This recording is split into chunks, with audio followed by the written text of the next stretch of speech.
এক একজন যোদ্ধা। জুলাই আমরা প্রত্যেকে পরিচয় ভুলে গিয়ে ফ্যাসিবাদের বিরুদ্ধে আন্দোলন করেছি।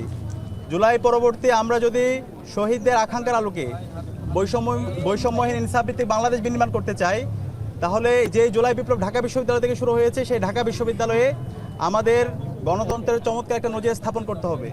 ইতিমধ্যে আমরা ডাকসু নির্বাচন শুরু হওয়ার পর থেকেই আমরা আমাদের সেই নজির দেখিয়েছি।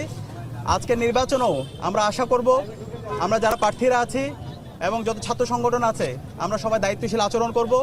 একই সাথে বিশ্ববিদ্যালয় প্রশাসনকেও আমরা বলেছি এই নির্বাচন খুবই গুরুত্বপূর্ণ। সারা দেশের মানুষরা এই নির্বাচনের দিকে তাকিয়ে আছে।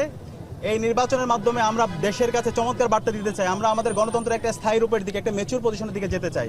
তো সেই জায়গায় আমরা বারবার বলেছি একটি ফ্রি ফেয়ার ক্রেডিবল ইলেকশন আয়োজন করার জন্য ওনারা যেন দায়িত্বশীল আচরণ করে। তো আমরা এখন পর্যন্ত অবজার্ভ করছি, পর্যবেক্ষণ করছি। আমরা আশা করব সকালে যেভাবে আমাদের নির্বাচন শুরু হয়েছে শেষ পর্যন্ত সুন্দরভাবে সুস্থভাবে নির্বাচন সম্পাদন হবে ইনশাআল্লাহ। এবং সেই জায়গায় আমরা ঐক্যবদ্ধ শিক্ষার্থী জোটের যারা প্রার্থীরা আছি, আমরা ক্যাম্পেইন শুরু করার পর থেকে শিক্ষার্থীদের স্বতঃস্ফূর্ত উচ্ছ্বাস দেখতে পেয়েছি, তাদের রেসপন্স দেখতে পেয়েছি, আমরা তাদের কথাগুলো শুনেছি। আমরা আশা রাখছি ঢাকা বিশ্ববিদ্যালয়ের সচেতন শিক্ষার্থীরা ঐক্যবদ্ধ শিক্ষার্থী জোটের যে নেতৃত্ব, সেই নেতৃত্বের উপর তারা আস্থা রাখবে। এবং আমাদের ঐক্যবদ্ধ শিক্ষার্থী জোটের যে কথা, আমাদের মূল কথা হচ্ছে শিক্ষার্থীদের ভয়েসে আমাদের ভয়েস, শিক্ষার্থীদের আকাঙ্ক্ষায় আমাদের আকাঙ্ক্ষা। শিক্ষার্থীদের যে স্বপ্নের ক্যাম্পাস, সেই স্বপ্নের ক্যাম্পাস বিনির্মাণে আমাদের উদ্দেশ্য। স্বপ্নের ক্যাম্পাস গড়ার পথযাত্রী আমরা থামবো না।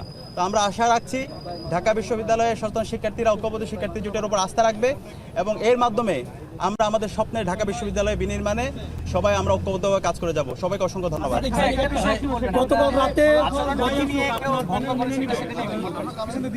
আমরা আচরণবিধির ব্যাপারে বিশ্ববিদ্যালয় প্রশাসনের সাথে আলাপ করেছি।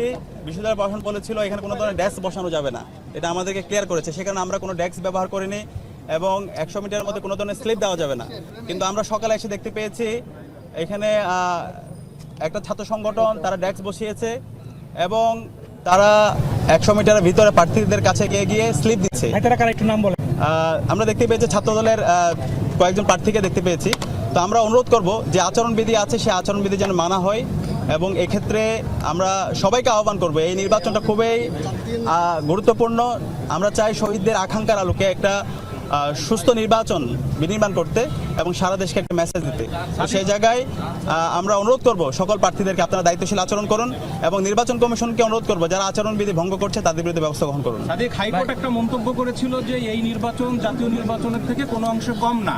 এখন ফলাফল যা আসবে আপনার প্যানেলকে আপনারা মেনে নেবেন? আমরা পর্যবেক্ষণ করছি। আমরা আশা রাখছি এখানে আমরা যারা ছাত্র সংগঠন আছে, নির্বাচন কমিশন আছে, আমরা সবাই দায়িত্বশীল আচরণ করব। সকালে যেভাবে নির্বাচন শুরু হয়েছে আমরা আশা করব শেষ পর্যন্ত সবাই দায়িত্বশীল আচরণ করবে এবং আমরা সামগ্রিক বিষয় পর্যবেক্ষণ করছি। আমরা আশা রাখছি সবাই দায়িত্বশীল আচরণ করবে। কিন্তু যদি